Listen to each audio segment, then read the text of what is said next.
Swiss group IQ air ਨੇ ਦੁਨੀਆ ਦੇ ਸਭ ਤੋਂ ਪ੍ਰਦੂਸ਼ਿਤ ਸ਼ਹਿਰਾਂ ਅਤੇ ਦੇਸ਼ ਦੀਆਂ ਰਾਜਧਾਨੀਆਂ ਦੀ ਸੂਚੀ ਜਾਰੀ ਕੀਤੀ ਹੈ। ਭਾਰਤ ਦੀ ਰਾਜਧਾਨੀ ਦਿੱਲੀ ਇੱਕ ਵਾਰ ਫਿਰ ਦੁਨੀਆ ਦੀ ਸਭ ਤੋਂ ਪ੍ਰਦੂਸ਼ਿਤ ਰਾਜਧਾਨੀ ਬਣ ਗਈ ਹੈ। PTI ਦੁਆਰਾ ਜਾਰੀ ਜਾਣਕਾਰੀ ਅਨੁਸਾਰ ਬਿਹਾਰ ਦਾ ਬੇਗੂਸਰਾਏ ਦੁਨੀਆ ਦੇ ਸਭ ਤੋਂ ਪ੍ਰਦੂਸ਼ਿਤ ਸ਼ਹਿਰਾਂ ਦੀ ਸੂਚੀ ਵਿੱਚ ਸ਼ਾਮਿਲ ਹੈ, ਜਦਕਿ ਦਿੱਲੀ ਸਭ ਤੋਂ ਖਰਾਬ ਹਵਾ ਦੀ ਗੁਣਵੱਤਾ ਵਾਲੀ ਰਾਜਧਾਨੀ ਬਣ ਗਈ ਹੈ। ਸਵਿਸ ਗਰੁੱਪ IQ 에ਅਰ ਨੇ ਇੱਕ ਡਾਟਾ ਜਾਰੀ ਕੀਤਾ ਹੈ। ਇੱਥੇ ਦੱਸਣਾ ਵੀ ਜ਼ਰੂਰੀ ਹੈ ਕਿ ਦਿੱਲੀ 2018 ਤੋਂ ਲਗਾਤਾਰ 4 ਵਾਰ ਦੁਨੀਆ ਦੀ ਸਭ ਤੋਂ ਪ੍ਰਦੂਸ਼ਿਤ ਰਾਜਧਾਨੀ ਰਹੀ ਹੈ। ਸਵਿਸ ਸੰਗਠਨ IQ 에ਅਰ ਦੀ ਵਰਲਡ ਏਅਰ ਕੁਆਲਿਟੀ ਰਿਪੋਰਟ 2023 ਦੇ ਅਨੁਸਾਰ ਭਾਰਤ 2023 ਵਿੱਚ 54.4 ਮਾਈਕਰੋਗ੍ਰਾਮ ਪ੍ਰਤੀ ਘਣ ਮੀਟਰ ਦੀ ਔਸਤ ਸਾਲਾਨਾ PM 2.5 ਮਾਈਕਰੋਗ੍ਰਾਮ ਦੇ ਨਾਲ 134 ਦੇਸ਼ਾਂ ਵਿੱਚ ਸਭ ਤੋਂ ਖਰਾਬ ਹੈ।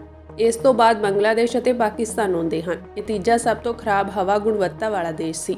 ਸਮਾਚਾਰ ਏਜੰਸੀ PTI ਦੇ ਅਨੁਸਾਰ ਰਿਪੋਰਟ ਵਿੱਚ 53.3 ਮਾਈਕਰੋਗ੍ਰਾਮ ਪ੍ਰਤੀ ਘਣ ਮੀਟਰ ਦੀ ਔਸਤ PM 2.5 ਕੰਸੈਂਟ੍ਰੇਸ਼ਨ ਦੇ ਨਾਲ ਸਾਲ 2022 ਵਿੱਚ ਭਾਰਤ ਨੂੰ 8ਵਾਂ ਸਭ ਤੋਂ ਵੱਧ ਪ੍ਰਦੂਸ਼ਿਤ ਦੇਸ਼ ਦੱਸਿਆ ਗਿਆ ਹੈ।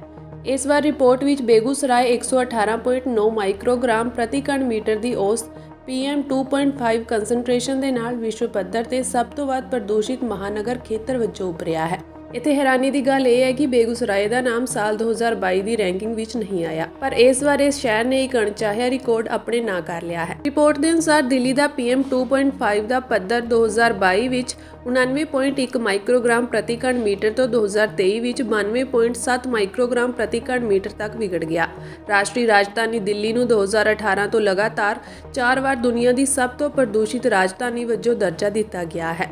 ਵਿਸ਼ਵ ਵਿੱਚ ਹਰ 9 ਵਿੱਚੋਂ 1 ਮੌਤ ਪ੍ਰਦੂਸ਼ਣ ਕਾਰਨ ਹੋ ਰਹੀ ਹੈ, ਜੋ ਕਿ ਮਨੁੱਖੀ ਸਿਹਤ ਲਈ ਸਭ ਤੋਂ ਵੱਡਾ ਵਾਤਾਵਰਣ ਖਤਰਾ ਬਣ ਰਿਹਾ ਹੈ। WHO ਦੀਆਂ ਰਿਪੋਰਟਾਂ ਦੇ ਅਨੁਸਾਰ ਹਵਾ ਪ੍ਰਦੂਸ਼ਣ ਹਰ ਸਾਲ ਦੁਨੀਆ ਭਰ ਵਿੱਚ ਅੰਦਾਜ਼ਨ 70 ਲੱਖ ਸਮੇਂ ਤੋਂ ਪਹਿਲਾਂ ਮੌਤਾਂ ਲਈ ਜ਼ਿੰਮੇਵਾਰ ਹੈ। PM 2.5 ਦੇ ਸੰਪਰਕ ਵਿੱਚ ਆਉਣ ਨਾਲ ਕਈ ਬਿਮਾਰੀਆਂ ਹੁੰਦੀਆਂ ਹਨ, ਜਿਸ ਵਿੱਚ ਦਮਾ, ਕੈਂਸਰ, ਸਟ੍ਰੋਕ ਅਤੇ ਫੇਫੜਿਆਂ ਦੇ ਰੋਗ ਸ਼ਾਮਿਲ ਹਨ।